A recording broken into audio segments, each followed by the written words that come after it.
Episode originally uploaded on August 26, 2024. Full season out now on Spotify or wherever you get your podcasts. Yeah. It's Lucky's really long list of movies.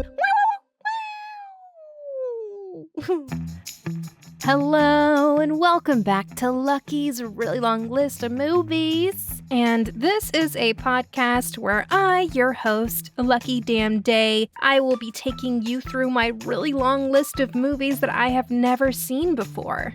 The list is really, really long, so I like to break it up into categories, and each month we get a new category. And we are on our final film of our category for this month, the category of movies that make people scream at me because I admit I have never seen them. Or whatever. I can't stop coughing. God. Father! That is the final movie. Oh my god, I'm sorry. The Godfather. That is the final movie on this category. That's right. I've never seen The Godfather, and I'm saying that publicly on the internet. I don't care who hears me anymore. I'm free. I've never seen The Godfather. All right, let's reel it back in. I cannot tell you how many times I have learned to not tell people this. I had to stop telling people this. I had to hide it. I had to be a liar. This is the movie that made me lie the most. But yeah, I've been on many of first dates where this movie has been brought up.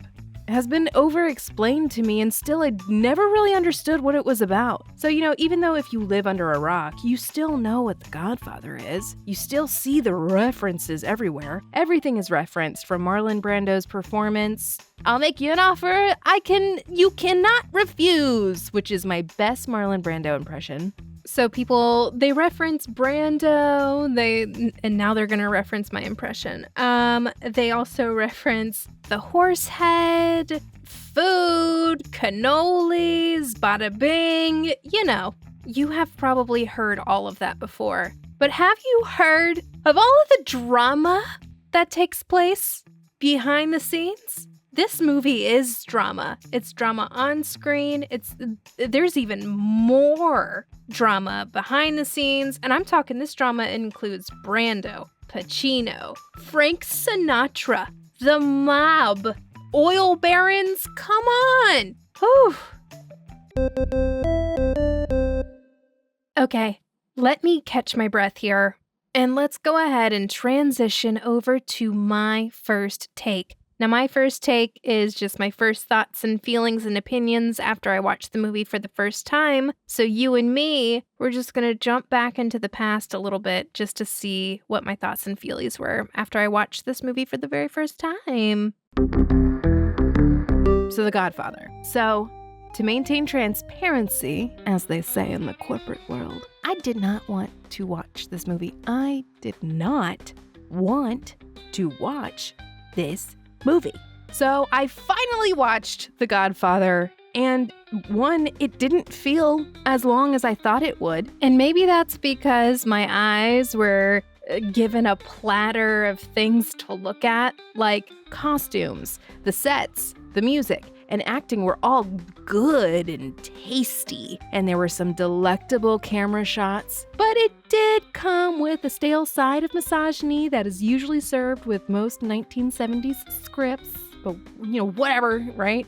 Women in the 1940s were all up in the mafia doing mafia shit, let's be real. And I was hoping some of the women in this movie would play those roles, but instead, they were just limited to one note. Basically, every woman that spoke in the movie was hysterical from start to end, or only asked questions, literally. Diane Keaton's character, she only asks questions. Did you do it? Who is that? What do you mean? Can you tell me more? It's just she's the one that pulls out the information for the audience, right? That's her job. She doesn't really have she's not deep like all the other characters. It was just those two things, the Diane Keaton and the Connie character, which I loved Connie for some reason. I just loved Connie. I loved the actress. Diane Keaton's character, I think, infuriated me more because I'm just who are you? But it was expected. It was expected. It was dreadfully expected. But the dread was softened when the storyline started to roll out. It was interesting. I wasn't expecting this story to involve so much failure in regards to the Godfather and his business. I thought it was going to be a Shakespearean and patriarchal fight for the throne of the Godfather. Like there was going to be backstabbing and somebody was going to kill the Godfather from within the family.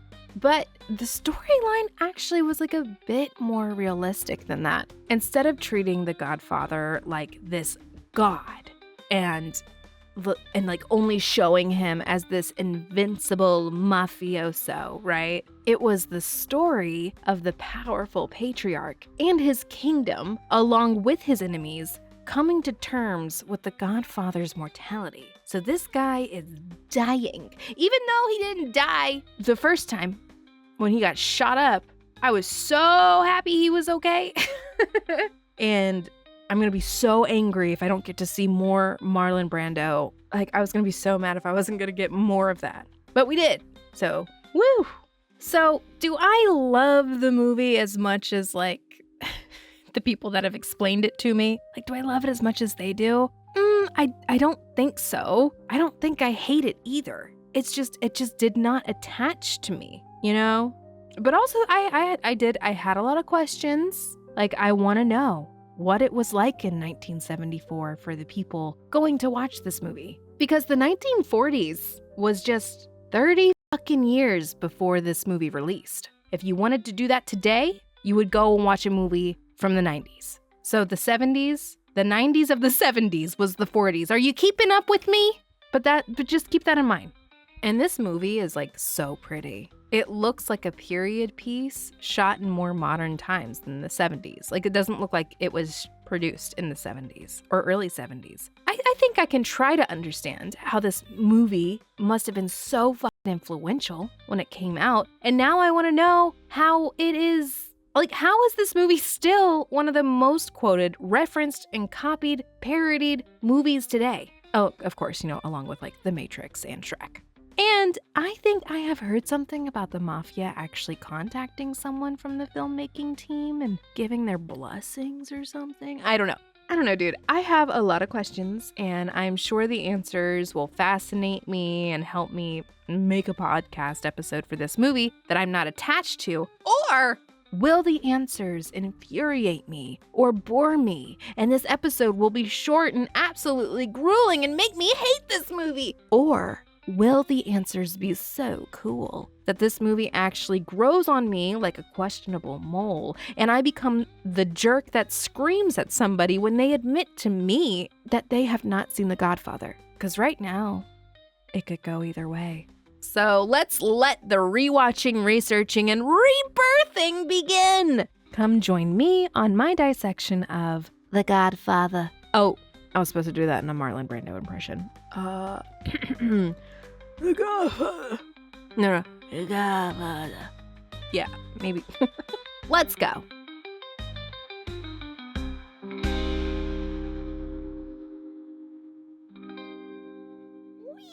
Now we are back in the present, the future. How was your trip to get back here from the past? Mine was pretty good. I got some coffee on the way, and I haven't had coffee in 6 months. So, before we do the researching and rebirthing or whatever the hell I just said, I'm going to do a really shitty recap of the story and the characters because there was a lot of names to keep up with.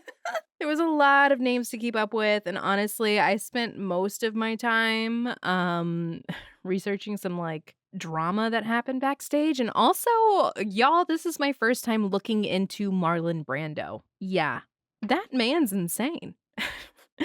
We'll get into that. So let me just do a really quick recap of the characters and the movie. Let me see if I can even do it in under a minute. Do you think I can do it?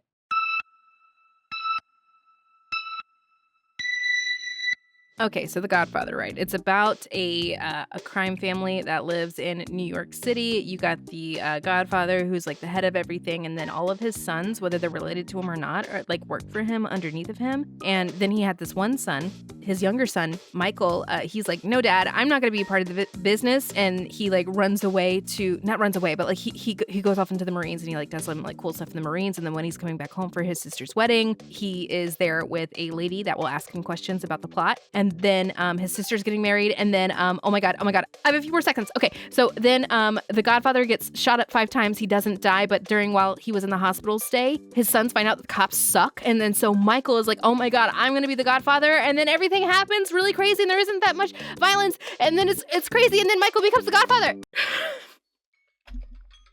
Okay. Well, that was shit. Well, whatever. Hopefully you've already seen the movie. I'm leaving this in. So when researching the movie, I was, as I always am, I'm humbled within minutes of the search. So please laugh with me. When I was watching this movie, I knew who Marlon Brando was. I knew he was so praised for this role as the Godfather. He is parodied the most, and he is almost unrecognizable in this role.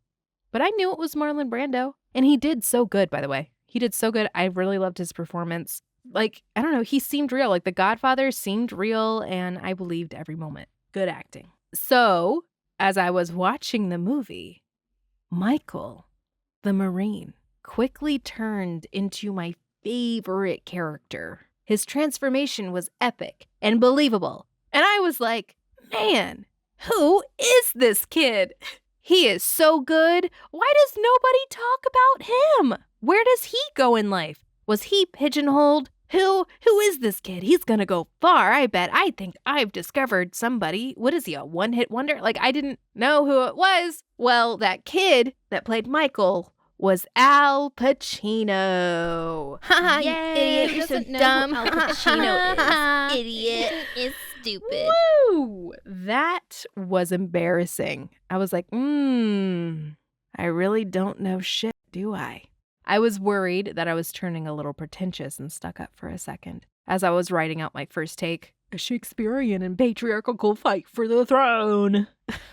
There you have it, folks. I am still that dum-dum that has so much to learn, and I'm exactly where I'm supposed to be on this little podcast/list tackling project. Okay, it is time. Get comfortable, get into comfy clothes, wrap up in a blanket, get some wine, grab a blunt, get your cat, put on some mood lighting, and settle in. Because, babe, it is time to gossip and talk some shit. The drama behind the scenes is crazy. And the fact that this movie is popular regardless of that is even crazier. It just speaks volumes about how much people really loved this movie. But the drama behind this movie is almost deadly. Like, it's like a whole thing. Let's go. Okay, so The Godfather. It came out March 24th, 1972. But the drama starts 5 years before that, in 1967. So, in the late 60s, you know these production companies? We've talked about them a little bit. You know them. Paramount, Warner Brothers, MGM. Like, these are production companies. They make films, right? We all know the openings. We all know the Roaring Lion. We all know the Mountain. The lady with, like, the Pegasus and her, like, torch thing. We know these images. So these are production companies. And these production companies were founded by, like, pioneers in film producers, film directors, like people that made the business, right? These were the original owners of these production companies. But in the late 60s, these production owners, they were, I don't know how else, they were dying. They were literally dying. Mother time is coming for them because their time is up. So, the owners, they're preparing for the end of their life and they're selling these companies. So Warner Brothers, like Albert, Henry, Jack, and Sam, Warner, they were brothers. They sell their company, and Paramount, was also up for sale as well. And Paramount was owned by, get a load of this name.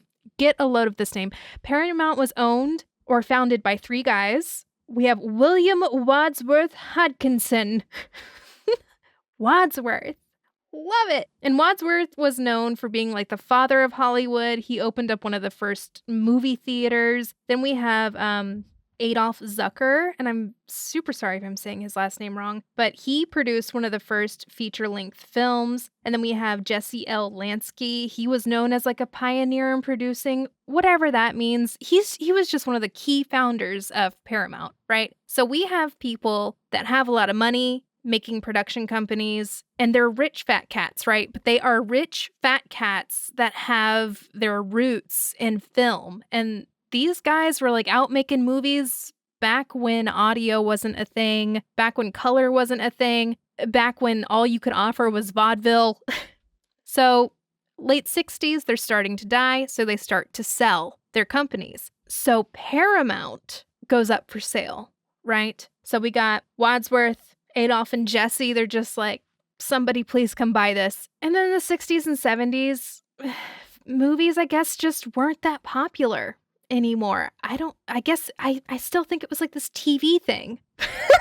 This TV invention. But yeah, so they were selling for cheap. These production companies were selling for dirt cheap. So Paramount ended up being bought by a corporation for only like around like $600,000 to $800,000. That is not a lot of money. That is not a lot of money to buy a production company that could have the potential of grossing like billions of dollars. So whatever. Paramount was bought for $600,000 to $800,000 by this corporation called Gulf and Western. And Gulf and Western Industries is a company that originally focused on manufacturing and resource extraction, but then it just began purchasing entertainment companies. What the fuck is manufacturing and resource extraction? 1 second while I do some real life research. 1 second. Okay.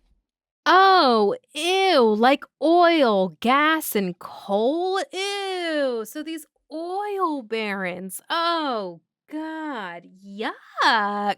Okay, so Paramount is bought by oil barons. So that was 1967. We're gonna slingshot ourselves into 1969. And in 1969, there was a very popular book that was written and put out and put on the New York Times bestseller list, which I heard is a really big deal. And what was that book? That's right, the Bible. No, it was The Godfather. That's right, The Godfather is a book. This is a book to movie situation. And The Godfather was written by Mario Puzo. So, of course, Paramount, they see Mario Puzo's book, The Godfather, on the New York Times bestsellers list, and they approach him and they say, "Hey, Mario, what's up? How you doing? Love your book. So, if you sell us the rights to your book for like $12,000, we'll buy it. Or if you let us buy the rights to the book and allow us to make a movie out of it, we'll give you $80,000. And even Puzo's agent was like, "No, that's a shit deal." I know $80,000 to everyday people sounds like a lot of money. It's not a lot of money. And you got this big fat cat deep pocket corporation slime coming to you, and they're like, "Hello there, Puzo." Like, they're like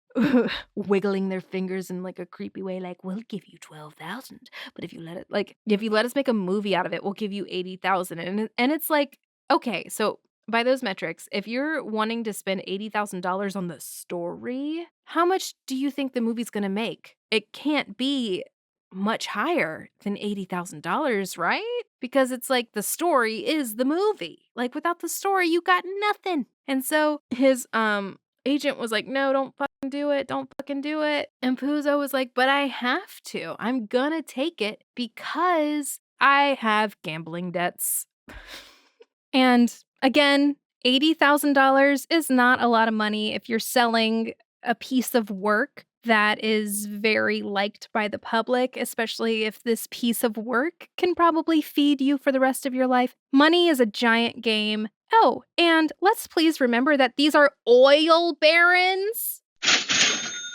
These aren't just some independent artists that scrambled together to buy Paramount to keep the legacy going. No, these were capitalist oil barons who are probably sitting on billions and billions of dollars, and $80,000 to them is literally like a quarter, like a little quarter. Like you remember those? You remember those circles that we used as money?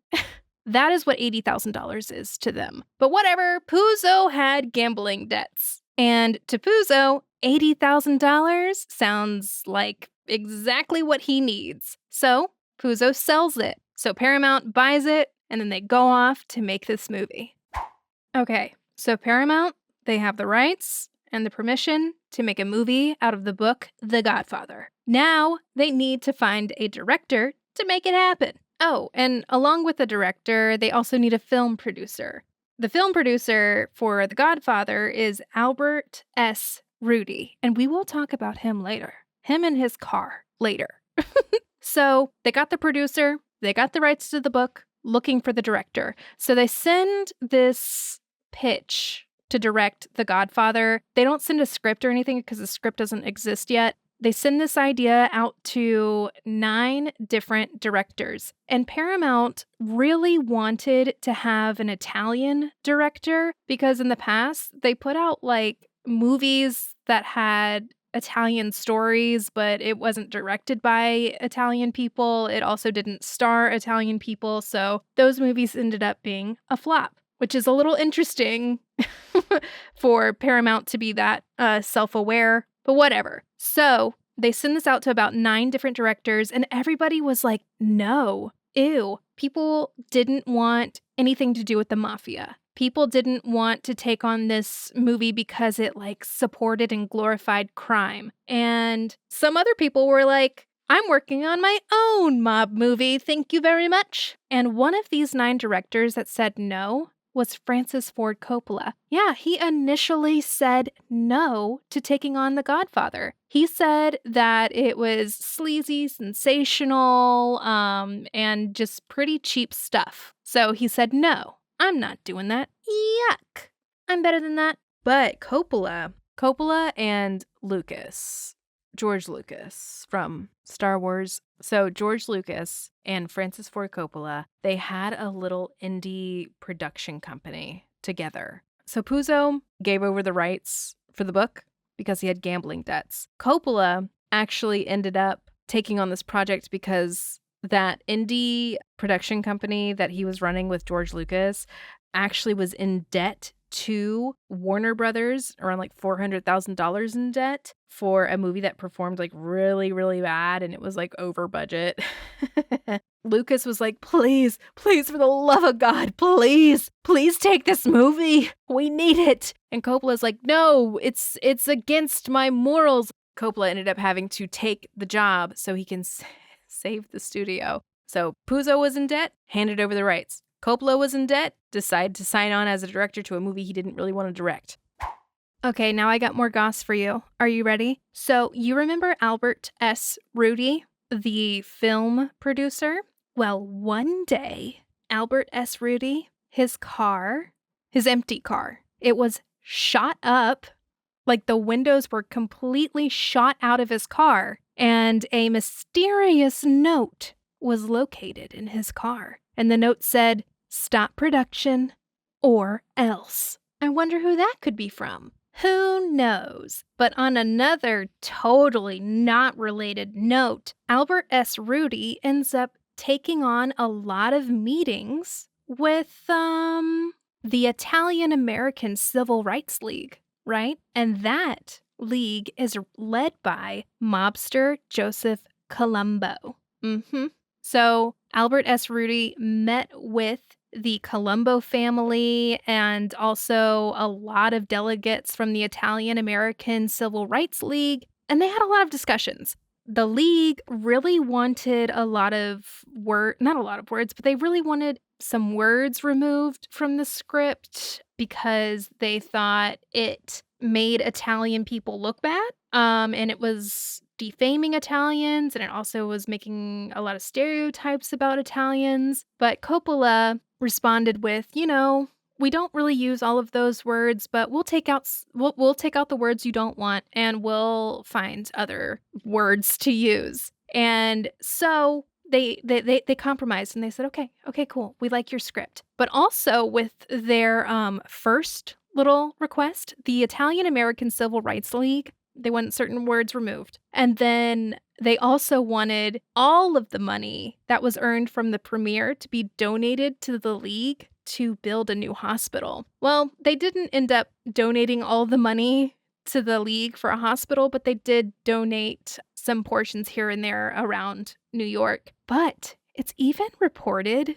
that Anthony Colombo, part of the Colombo family, eventually made Albert S. Rudy an honorary captain of the League. Interesting. It went from shooting out all of his windows to being buddies. Okay. So Albert S. Rudy, he locked down the script. He went through a lot to lock down the script. Don't know if production gave him a new car. Probably not. So that happened. It got approved by the American Italian Civil Rights League. But I have more goss for you. Of course I do, darling. I don't know if this happened before or after the script was written, but you remember those dumbass oil barons I was talking about earlier? I don't know if this took place before or after the script was written, but originally, the production company, Paramount, did not want this movie to take place in New York. They wanted it to take place in Kansas City because it's cheaper. I know that they wanted an Italian director and have experienced failures by not having Italian people in Italian stories, but they still favored white boys as the main characters. And also they were against the music. Yeah, the music that was like award nominated. Yeah, they were like, nope, don't like the music. And they didn't like the actors. And they didn't like what Coppola was doing. He was just moving too slow. Oh, and they also didn't want the movie to take place in the 40s. They wanted it to take place in the 70s, modern day 70s in Kansas City with white people playing the parts, and who knows what they would have picked for the music, right? Probably some like 70s flute music. I don't know what they were doing. But Coppola was like, no.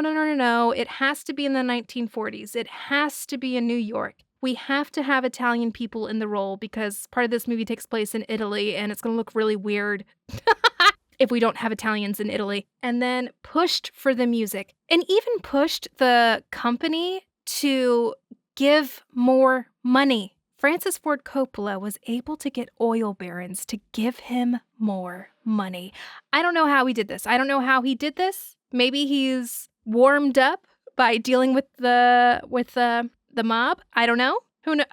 Again, I don't know if this took place before or after, but it probably took place. It might have even took place like congruently. So Coppola could have been dealing with Paramount and the Colombo family at the same time. Who knows? Maybe Albert took on the Colombo family and Coppola took on Paramount. It just sounds stressful and exhausting, but I just need you to know that these executives wanted to make horrible decision after horrible decision. And Coppola is the reason why we have such a good movie.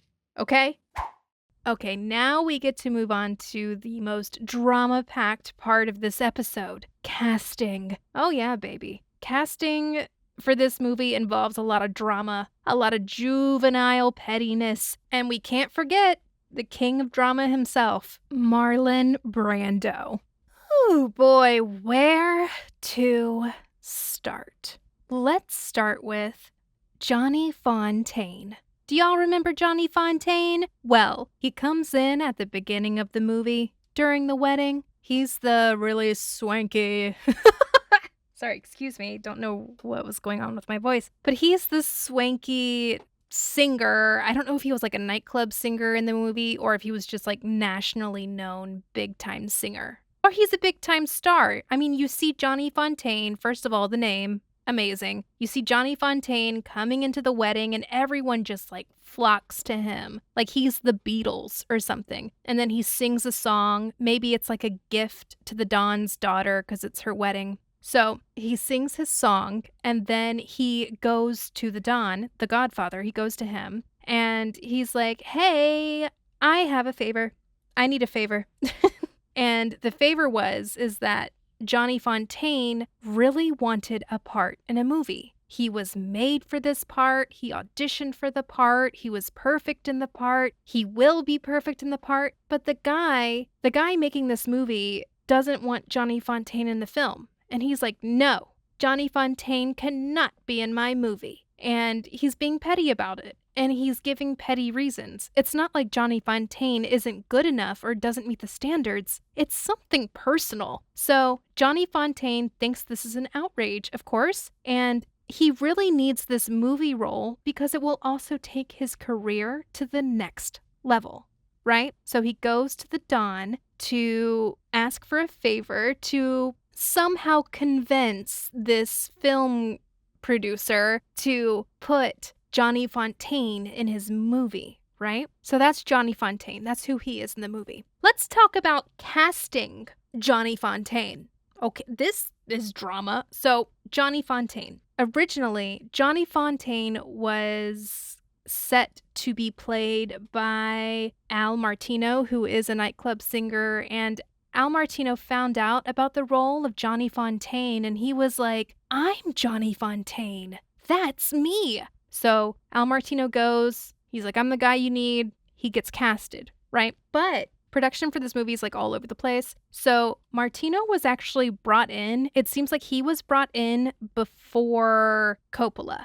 So Coppola is brought on. After Coppola was brought on, Coppola gave the part to Vic Damone, another nightclub singer, okay? He gave the part to Vic Damone. And then Al Martino was like, wait a minute, that part is mine. So Martino, who is a real person, Vic Damone is also a real person, Johnny Fontaine is not a real person. Al Martino, the first guy that was supposed to be Johnny Fontaine, Al Martino goes to his crime boss and godfather, Russell Bufalino. He goes to him and he's like, hey, these people gave me a part and then they retracted it and this part is perfect for me. You have to let me in. You gotta convince them somehow. So his crime boss, Bufalino, is like, okay, I got you. Don't worry. What we're gonna do here, I'm sorry, that's my cat meowing in the background. So what Bufalino ended up proposing, I guess, to the production team is like, hey, if you don't let my guy play the part that he is rightfully meant for, I'm gonna go to the press and we're gonna put out a lot of articles that Albert S. Rudy actually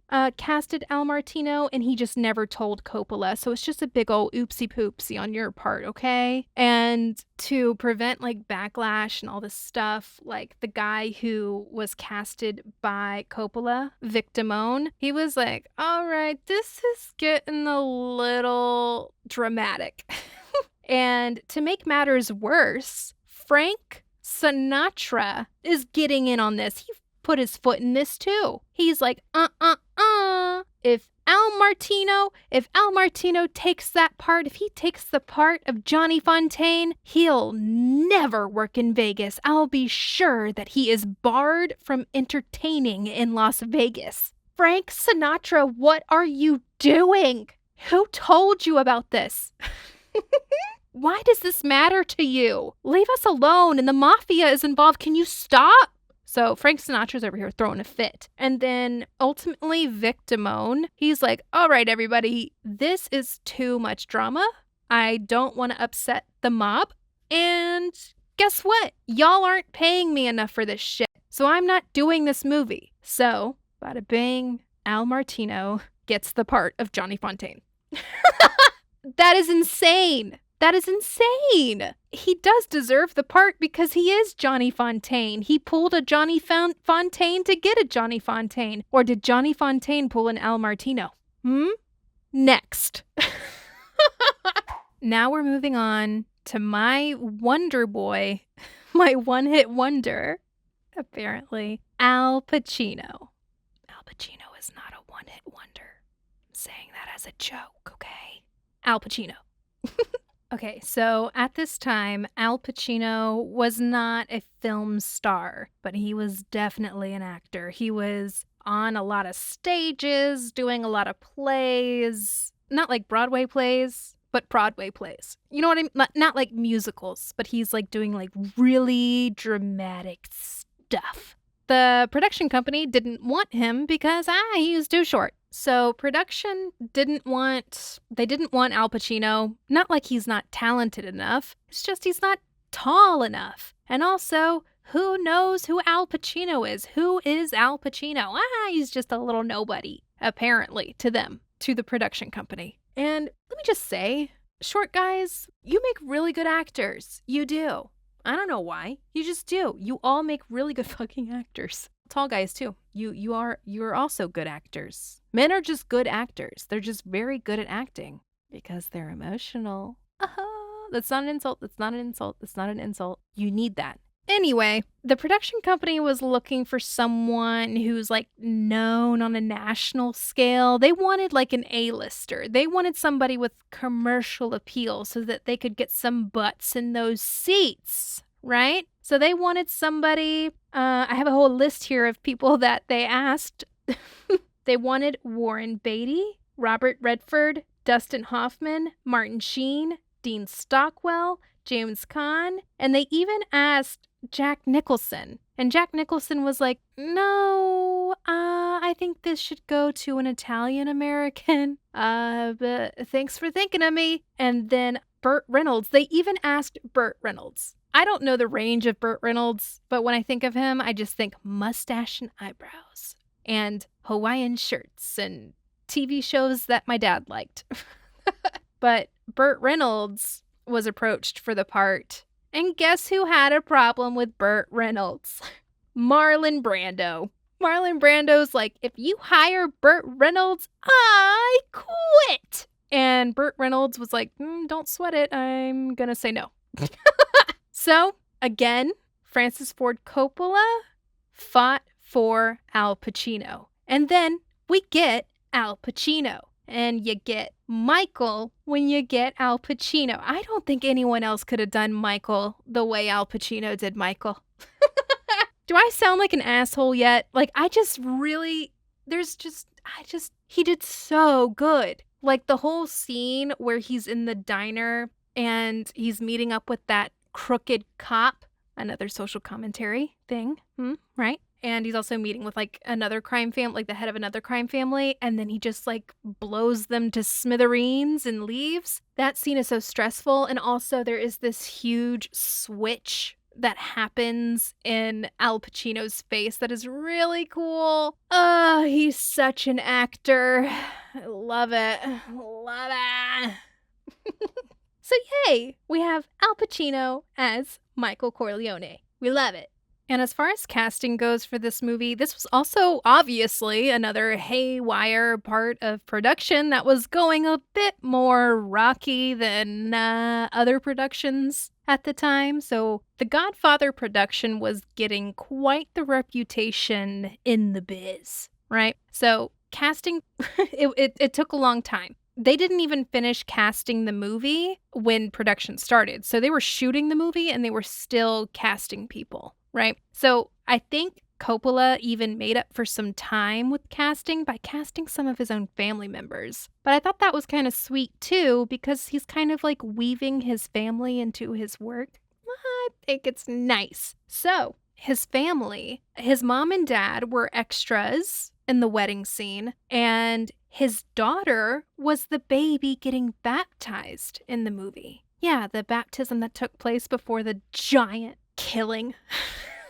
Well, that was his daughter, and Francis Ford Coppola casted his sister to play the part of Connie. Connie! I liked Connie. I know she was also another one-note woman character, but I did like her. I really did. I got excited every time I saw her on screen. Maybe that's just because the actress is very talented and the part that she had, the note that she had was very big and loud and wild a little bit. But also, his sister is Adrian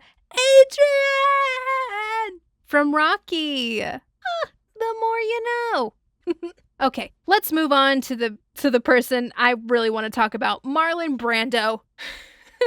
Okay. All right. Everyone calm down. We're going to talk about Marlon Brando right now. So, Puzo, you remember him, the guy who wrote the book Godfather? Puzo really wanted Marlon Brando to play Don Vito Corleone, the Godfather. He really wanted Brando to play that part. Puzo said that Brando is actually the only actor who could play the Godfather, but Paramount Pictures was like, hell no. We are not working with Brando. So yeah, Marlon Brando. Why not? Like, what's the deal with Marlon Brando? Like, why doesn't Paramount want to work with Marlon Brando? What did he do? Let me tell you. Brando is the king of chaos. So Marlon Brando is one of those actors that has like a really crazy career. He's very hit or miss, but also he just remained like a total celebrity the entire time because he's Marlon Brando. He's handsome, okay? He's a handsome guy. When he started out, handsome. He had like devilish good looks, blonde hair, good physique. He was also a good actor as well. And when he was coming up in the acting ranks, the style of acting when he was starting was very mid-Atlantic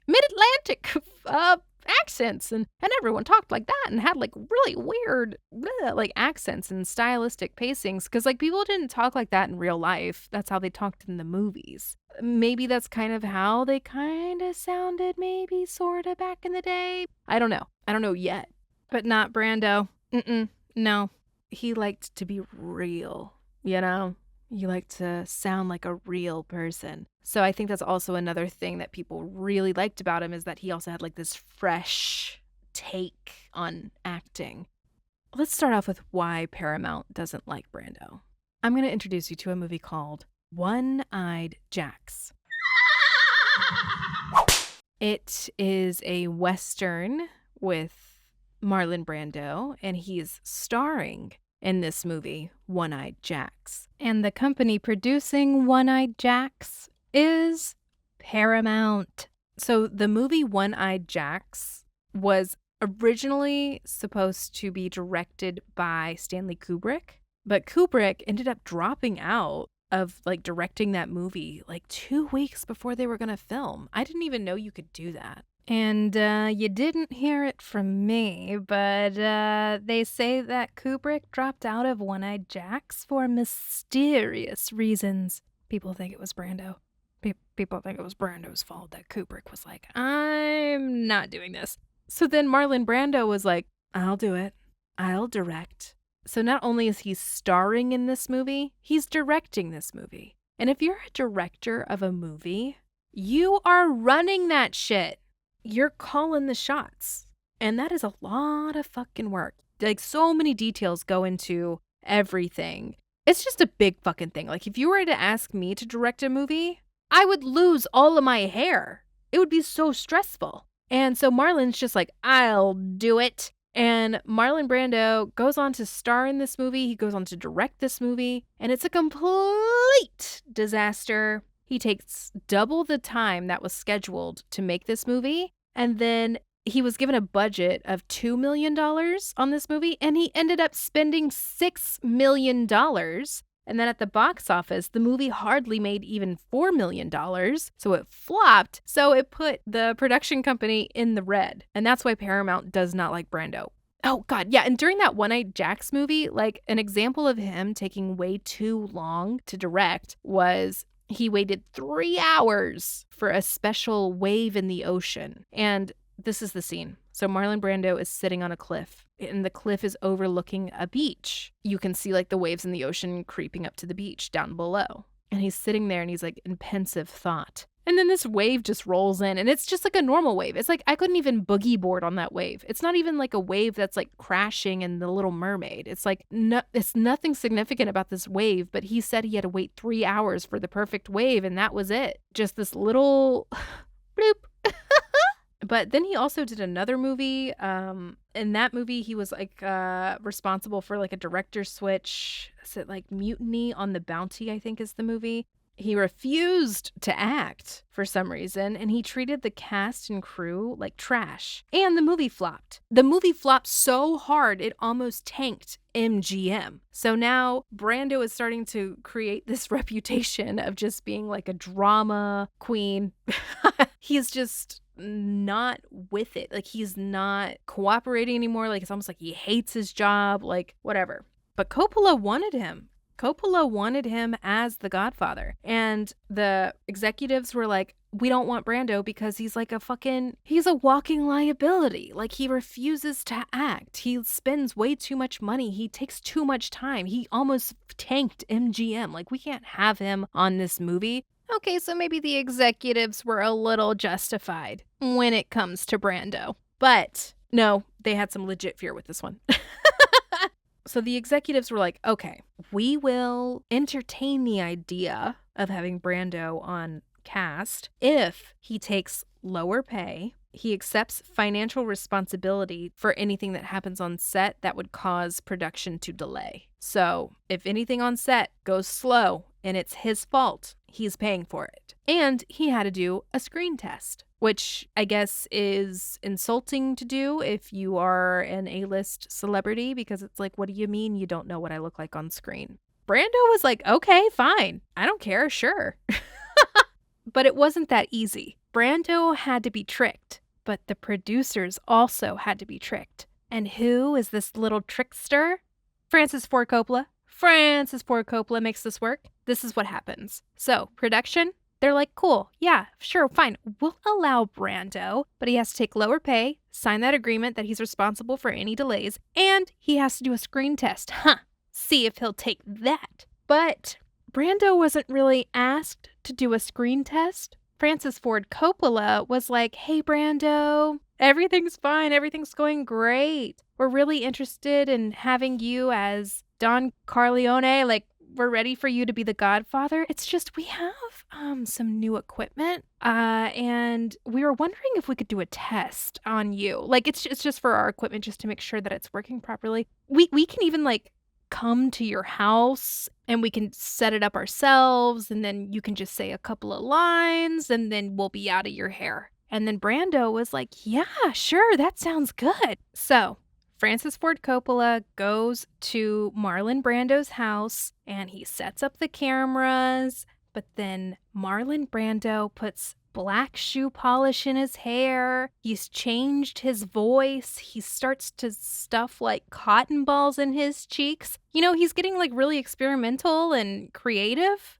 which is great if you're an actor. So he does his Godfather thing. He does the Godfather character that is so iconic today. He nails it on his screen test, even though he doesn't know he's really taking a screen test. So, cool. Francis Ford Coppola gets this tape, this recording of Marlon Brando doing the Godfather, right? But to ensure that the producers actually give Marlon Brando a chance, Francis Ford Coppola is in the room with the producers while the producers are looking at tapes, like the audition tapes, while they're looking at everyone else's screen test, okay? Because they're still not taking Brando seriously. So Francis Ford Coppola was worried that they would say they saw the tape without even watching the tape. So Francis Ford Coppola, he was in the room and they had like this stack of tapes, right,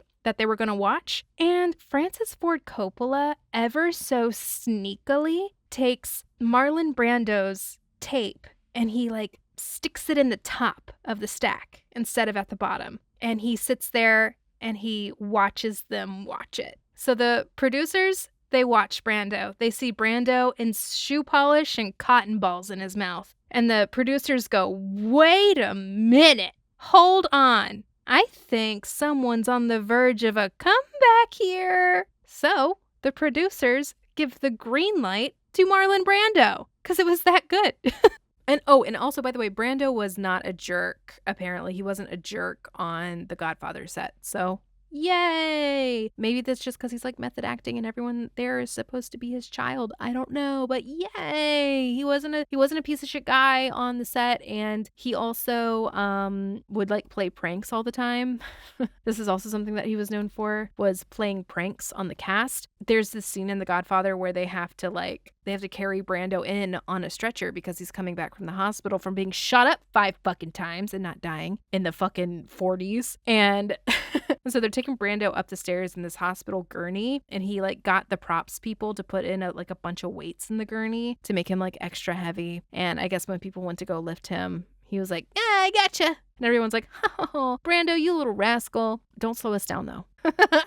The craziest thing that I learned about Brando was he was avidly against learning his lines. He did not like learning his lines. His argument was, oh, people don't talk like that. People aren't remembering what line they have and then saying it. They're thinking on the spot, which is like true.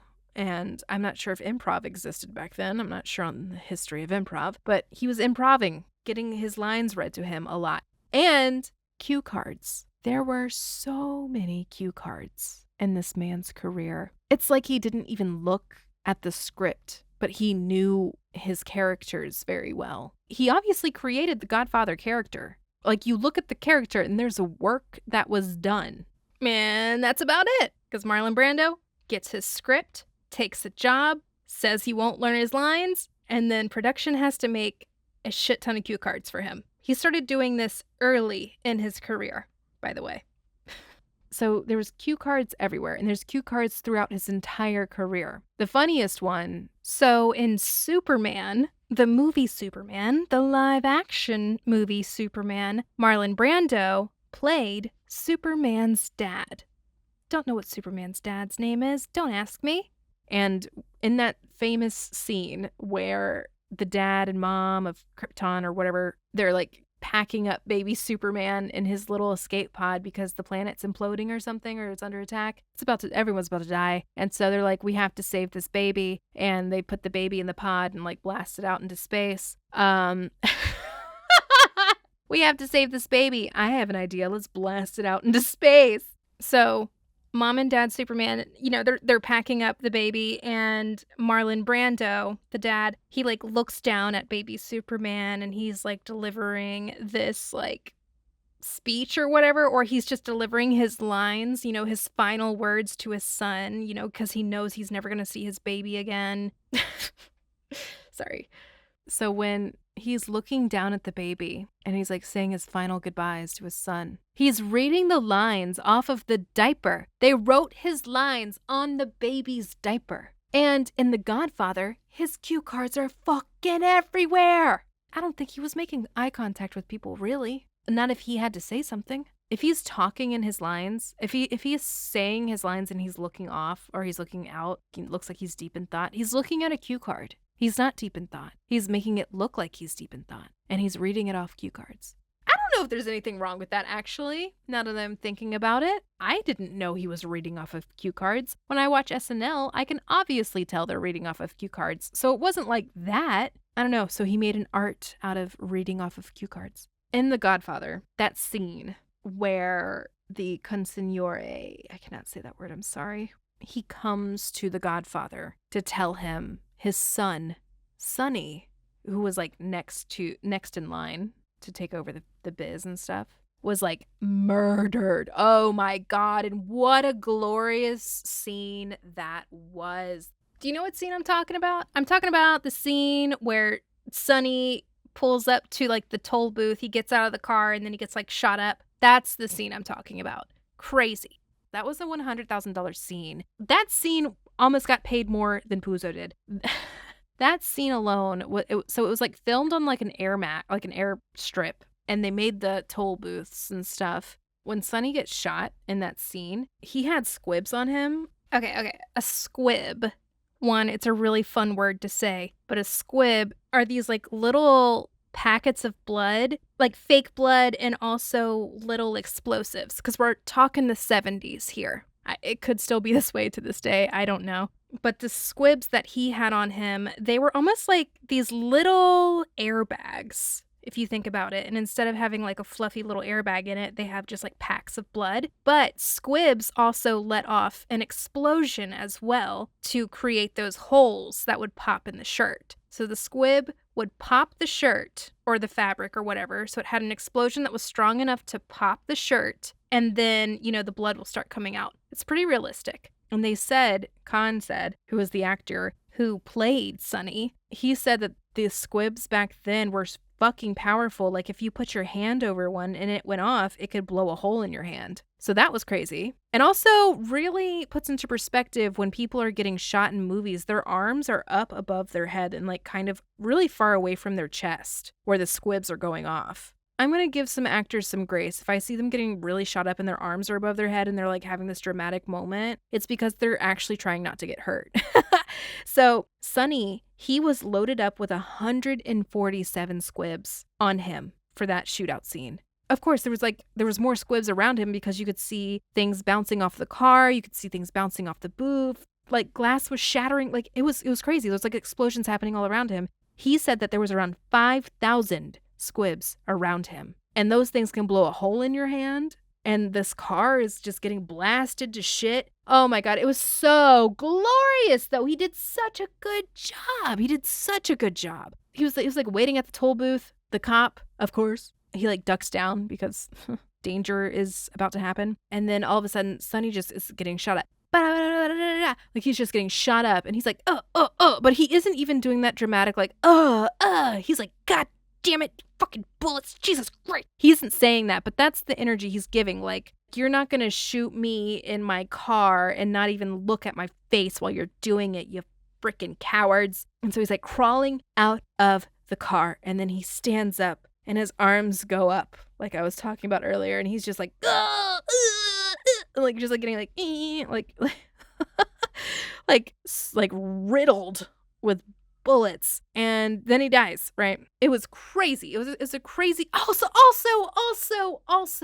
he was on the way to beat up his sister's abusive husband, Carlo, right? God, he just like beat up his pregnant wife who was like this little sister of Sonny. Like, how stupid are you? And Sonny's like taken off to go handle business. And we all want to see this. We all want to see Sonny let go of himself and just destroy Carlo. But he doesn't. He gets shot up at that booth. And I know I was like, God damn it. And also like sad. Sonny was a favorite character, wasn't he? He's a hothead, but he's a good guy. He's a good guy. So someone needs to go tell the Godfather, the Don, somebody needs to go tell him that his son, Sonny, the next in line, just got blasted to smithereens. And the person for the job to do this is the consigliere, who is played by Robert Duvall. Very good actor. He's an award-winning actor, Golden Globes, Academy Awards, BAFTA, Primetime Emmy, Screen Actors Guild. The man is a good actor. So Robert Duvall, he's playing Tom Hagen, who is the consigliere, the lawyer, the unofficial adopted member of the Corleone family, and he goes in to talk to the Godfather. Okay, this is a very serious scene, so I'm going to lower my tone.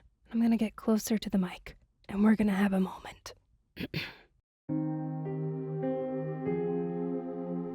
The consigliere is telling the Godfather Sonny has been killed, he's been murdered, and he is trying to hold back his tears while telling him this. He is scared to tell him this. He knows it's going to break his heart. He knows what that means to him as a father, as the Godfather, the business, whatever. It's just really heart-wrenching, and the guy did it in one take, and it's really good. And then Marlon Brando, you can just see him looking down, trying not to cry, and he's delivering his lines, and they're having this moment. Wrong!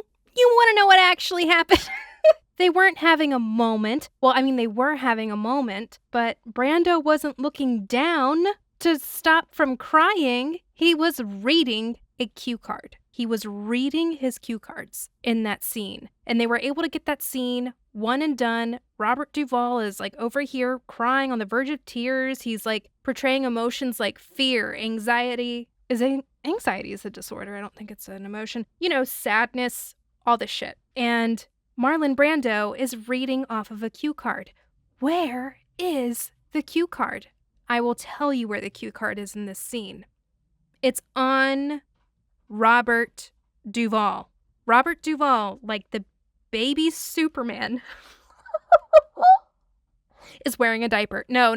He is wearing a cue card, though. So Robert Duvall, in this scene, he has like his professional suit on, right? It might be a 3-piece suit. I don't remember. He is the lawyer. But underneath the suit and underneath his pits are the top of the cue card. The cue card is like wrapped around his torso.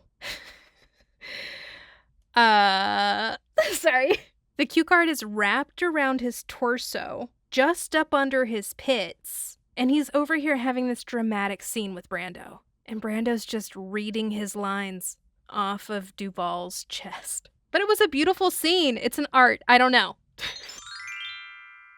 So that is the drama with the casting. And I hope I'm not forgetting anything because every single thing about casting for that movie was crazy. Everything about Brando is crazy. So now we get to actually make the movie. So imagine we are in the 70s and we are on set of The Godfather. And if you look at pictures of behind the scenes, you'll not only see just cue cards everywhere, but you'll see pictures of Francis Ford Coppola, and he looks so alone. Like there's this one picture where he's like sitting in the middle of the set, and the extras are just like all around him, and he's just so alone. It's really sad. So Coppola's on set, and there's a lot of drama around Coppola. It's almost like sad. I'm like, it's like when I learn about it, I'm like, am I not hearing all sides of the story? Because what I'm hearing here is y'all were bullying him. You hear the story from him and he's like, yeah, people were rude to me. They ignored me. I was so alone. People conspired against me. This editor wanted me fired and like it almost worked too. This executive wanted me fired. So many people wanted him fired because he's like this new kid on the scene. He was young and like taking on this movie. And so people were like giving him a lot of fucking shit for that. And they were also giving him a lot of shit because he couldn't make up his mind. Maybe he can't make up his mind because he's trying to make this work. He's trying to make it work. He's trying to work it into a way that makes it work. And like what the studio wanted from him, what the executives wanted from him, what some people in the cast and crew wanted for him is just to like speed it the fuck up. Just pump out this movie, dude. Which, you know, sounds like disciplined. Like, yeah, just do the work, man. But like, no, they were saying it in like a factory kind of way, like come in here, you make the parts, do the bits, catch the shots, go home. But like he was actually working on it. And he was also spending a lot of time fighting with the fucking executives. And he was also fighting for his job half the time. God, it was big drama. Like people are whispering to each other. They're being rude to Coppola. They're making him feel alone. And like, you know, it's like editors, yeah, were like talking to executives trying to get him fired, and to the point to where like Brando had to step in and be like, if this guy goes, I go. Yeah, even Brando. Well, Brando, I think, just has like an everlasting battery when it comes to drama, and Francis Ford Coppola doesn't have a battery like that at all. So Brando was even like, if you fire Coppola, I'm walking. You know what I mean? But the production company was like, the only reason that is even a threat is because of all the time that we've already spent with you. So, okay. Yeah, so Coppola is getting a lot of heat. He's getting a lot of pressure. He has people that want him fired. He has like an executive, that editor. People are being shitty to him on set. The production company is like, come on, man. Time is money, Coppola. Like, you're wasting a lot of time here. And it's like, is he wasting time or is he fighting for the sake of this movie? But yeah, the executives were ready to axe him. They were like, Coppola, we're ready to get rid of you. Not only is everything going too slow, not only are we receiving complaints about you from the rest of the crew, not really the rest of the crew, just like 1 or 2 people that were just being mean.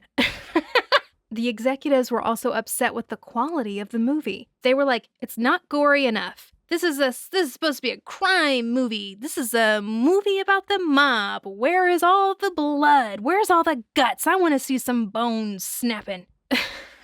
And so they put pressure on Coppola to add more gore, to add more violence. So Coppola was like, fine, I'll add more violence. How about this? So he writes the plate breaking scene. You know, the one where Connie's husband is like beating her up while she's pregnant? That was written in there to satisfy the bloodthirst of the producers.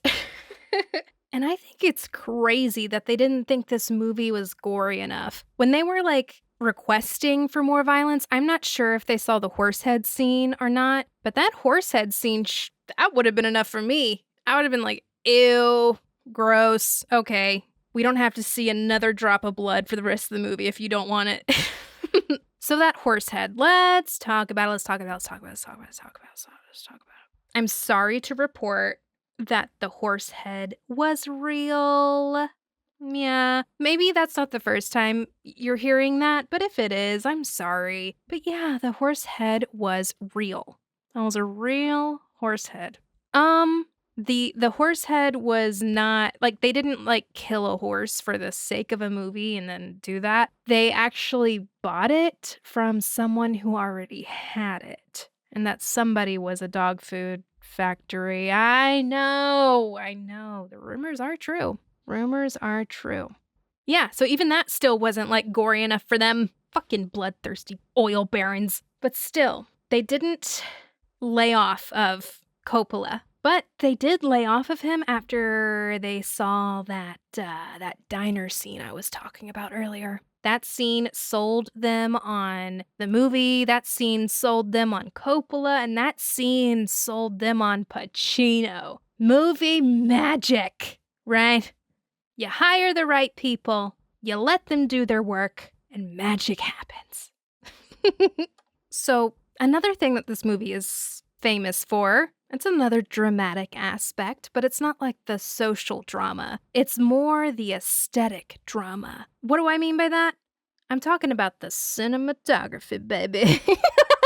Sorry, I wanted to jazz that up. But the cinematography of this movie is really cool. So in the 70s, a lot of new technology was coming out. There was like overhead shots, like you could get a camera into a helicopter, you could do zoom ins and zoom outs and all this crap. And Coppola really didn't want that. He's like, nah, I don't want that. And I kind of agree with him. I think that those like early 70s, like shots and tricks and stuff, they're very important to the time and they're very important to the industry, but it really does date the shit out of whatever movie or TV show it is. And with The Godfather, it's not even supposed to be taking place in the 70s anyway. So what they ended up doing is that Coppola paired up with a cinematographer called Gordon Willis, who initially turned down working on the Godfather set because he heard of all the bullshit that was going on. He was like, this is gonna be too chaotic for me, so I'm gonna say no. Then eventually he comes around to it, and then he pairs up with Coppola, and then they end up making these like really pretty shots. The coolest thing about the shots are like the camera doesn't move, right? It's still. And there's even some shots where it looks like an oil painting. The way the things are like framed, it is really fucking cool, and it's really fucking dramatic, and it's really fucking beautiful. Yeah, the shots were very, very pretty. I really liked all the detail. Even that last one, that last shot. Remember when she's like, Diane Keaton goes in and she's like, did you kill him? And then he's like, no. And she's like, oh. And he's like, all right, bye-bye. And like this lady, like someone comes in and like takes her out of the room. I think it's Connie. And then she turns around to look at Michael, right? He's in the office. And then one by one, these guys come up and just like kiss his hand. Yes, Godfather. Yes, Don. and like kissing his hand and stuff. And then they just like shut the door. That one is a really cool shot. And I love how it was done at the end of the movie. Like it really was like, we're gonna seal this with a big fat smooch. Oh, also another part that was really satisfying was the death of Carlo. Fuck you, dude. Oh my God, what an idiot. So Michael comes in, sits him down in a chair, and is like, hey, I know you've been snitching, and I know you've been beating up on my sister. And he's like, oh my God, I'm so sorry. It wasn't me. And Michael goes, don't worry. Everyone's dead. Everyone that you love is dead. Don't worry about it. Everyone that you've ever trusted and bet on for security against my family is dead. We killed them. They're all dead, actually. We even killed some people that you didn't even know. So it's like, everyone's dead. Don't worry about it. Don't overreact. And so the guy like starts to cry and he goes, oh my God, Carlo, like chill out. What do you think I'm gonna do? Like kill you and then make my sister a widow before the baby's even born? You're crazy. Come on, man. That's messy. That's a mess. Carlo's like, okay. And then Michael goes on to be like, yeah, so what we're gonna do, we're gonna send you out to Vegas. Never come back here again, right? Never come back here again. Because of all the bad stuff you did. And then and then Carla's like, okay. And he goes, all right, cool. So here are your little tickets. Congratulations. Woo! It's all on me. Don't worry about it, baby. Here's your tickets. Your car is waiting outside. Don't pack anything. Just take your just fucking leave. And Carla's like, okay, thank you. And then he gets in the car. And then he just gets choked out immediately. They even drive away for some reason. It's not my business, but like, so they're driving away and he's like kicking out through the windshield. And yeah, it's just like one continuous shot. And like, even though half the windshield is broken through, you can't really see what's going on, but like you see enough. The guy's still driving. The guy's still choking the other guy out. And then, yeah, this idiot dies. Fucking stupid. That was satisfying and also just like a really good shot. So now the movie is made and it goes out into theaters, right? It goes out into theaters and it's a big fucking hit. Everybody loves it. The number of money that this movie made is actually cantankerous. Don't know what that word means, but phonetically it sounds perfect for the number to describe this number of money that this movie brought in. Okay, hold on. I actually got to look it up again. The number is too long to memorize, and it would take me like 12 years to write it out. So if you just give me 1 second, I'm just going to look it up one more time. Okay. Wow. I don't think I can read this number. Worldwide box office. $270 million and Sorry, let me try it. This number's too big. I don't know how to say it. This movie made $270,007,394. This movie had a budget of $6 million.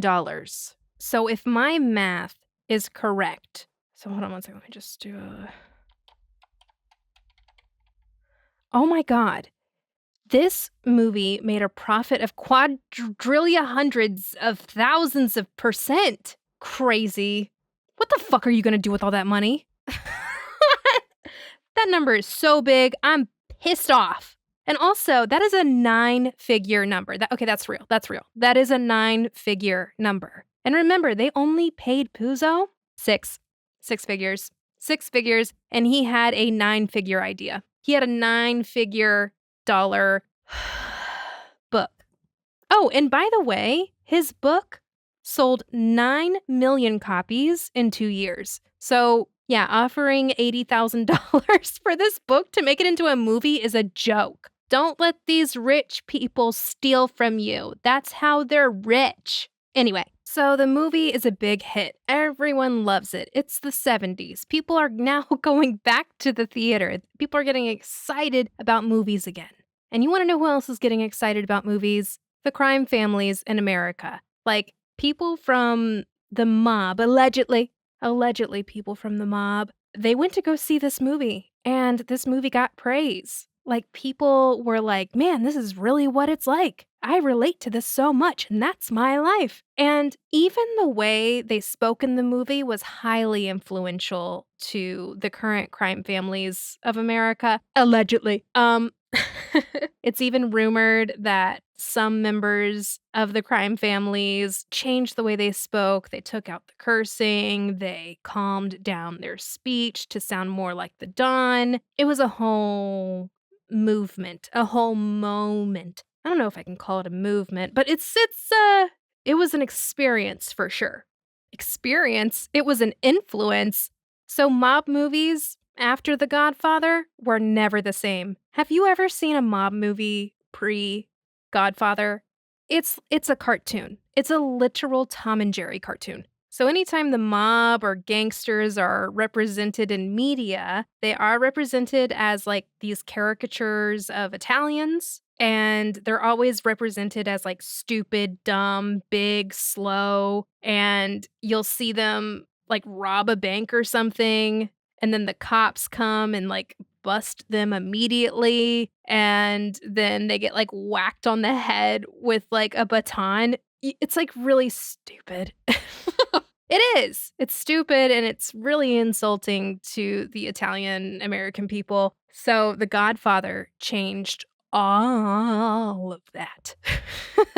The Godfather changed the shit out of that, and that is pretty cool.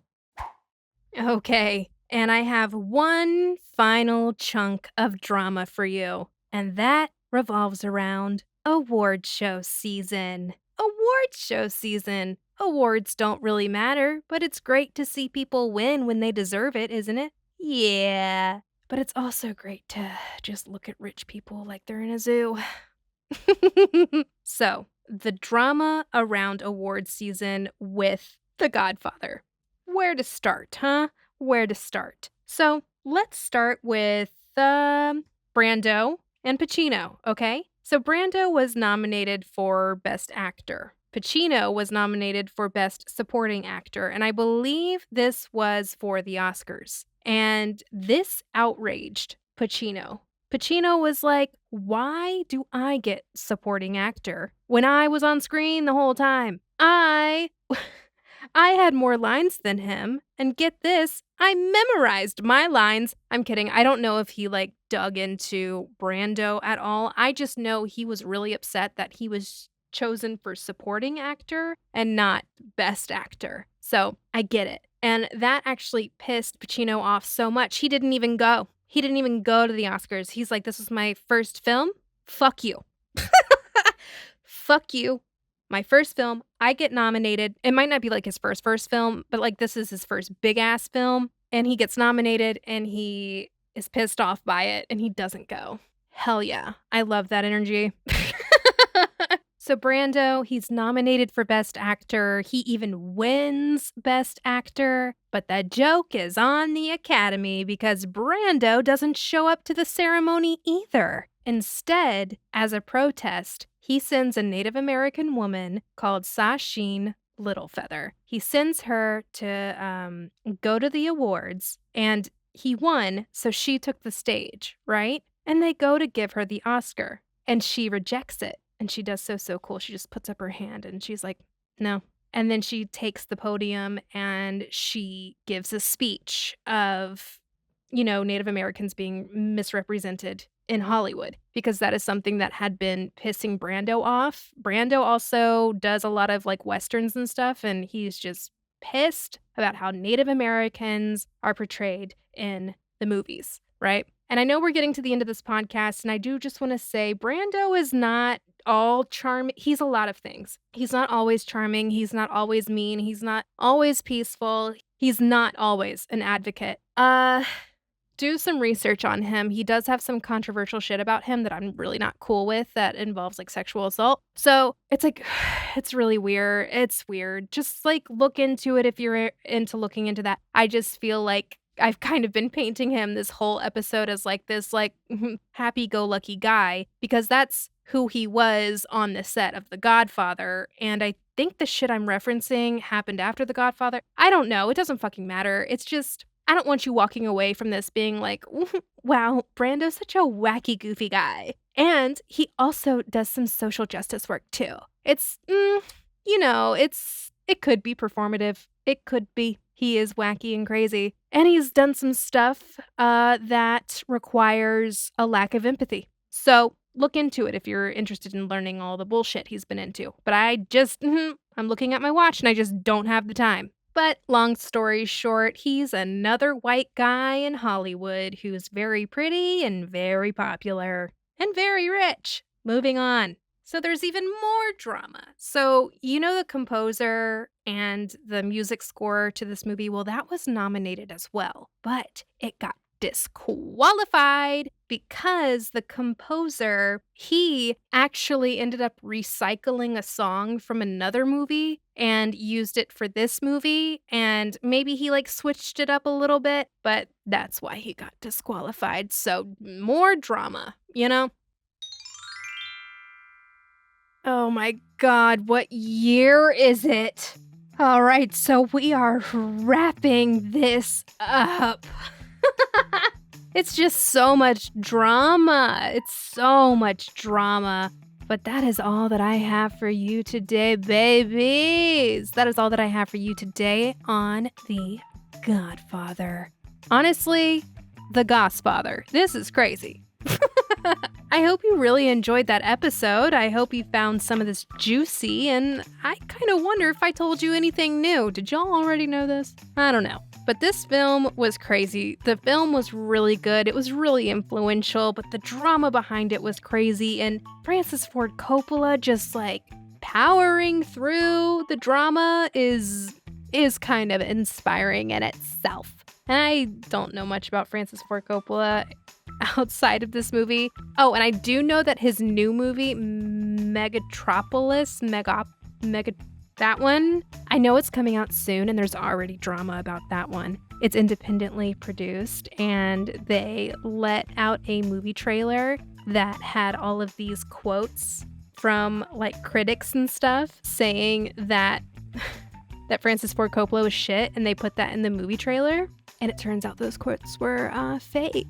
So I don't know what was going on there. And then there's also possible sexual assault allegations against Francis Ford Coppola. People were saying that he was being really inappropriate with extras on set. There's not a lot of information out about that yet, but I'm keeping that on my radar. And his response to that was, I wouldn't do that because I'm too shy. I was like, you're too shy? That's the reason you wouldn't do it. I thought you wouldn't do it because it's wrong. Silly me. Well, I'll keep my eye on him, along with any other man in the biz. Well, I love you, babies, and I love you for listening to this with me. I hope you had a fun-filled goss session today. Now, go take a nap. Or go start your day, or go home. I don't know what you're doing right now. I just hope whatever you're doing right now is for the betterment of you. This is a self-help podcast. And that does it for this month's category. We have finished our first category. Woo! And I will be coming out later this week with a little bit of a mini-sode to tell you which of the 4 movies from this month's category of movies that make people scream at me, I will be picking one movie as my favorite. And our first winner. What is the trophy called? I don't fucking know yet. I don't even know if it will have a name. Maybe I'll give it a person name too. So we have Oscars, we have Tonys. I'll think about it.